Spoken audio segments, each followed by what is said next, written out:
అంటే ఈయనకు పెద్ద పదవి ఇస్తాడంట. నీకున్న ప్రతిపక్ష హోదా ఊడగొట్టకపోతే నా పేరు మార్చుకుంటా బిడ్డ కేసీఆర్.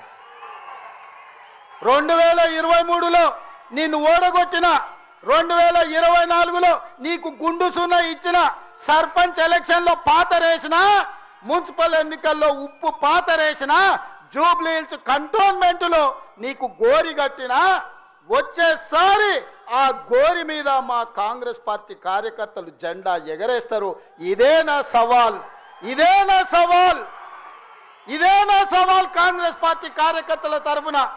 చూసుకుందాం కేసీఆర్, నువ్వు నేను వచ్చే ఎన్నికల్లో నువ్వా నేనా, ప్రజా పాలన పాపాల భైరవుడా, మా కాంగ్రెస్ పార్టీ కార్యకర్తల లక్షలాది మంది 10 ఏళ్ళు కేసులు కట్టుకొని జైలుకు పోయి ప్రాణాలు వదిలి ఊపిరి బిగబట్టి జెండా మోసి అధికారంలోకి వస్తే పాపాల భైరవుడు రావాలి, ప్రజా పాలన పోవాలి అని మాట్లాడడానికి నీకు సిగ్గెట్లొచ్చిందని నేను అడుగుతున్నా మనిషిని.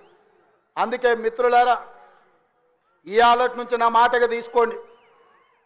ఎన్నికలు ఎన్నడొచ్చినా ఎప్పుడొచ్చినా ఒక్క మాట రాసి పెట్టుకోండి. చరిత్రలో కేసీఆర్ గారు జగిత్యాలలో నిన్ను పాతరేసి 100 మీటర్ల లోతు గోతి తీసి పాతి పెట్టే కార్యక్రమం మా కాంగ్రెస్ పార్టీ జగిత్యాల కార్యకర్తలు తీసుకుంటారు.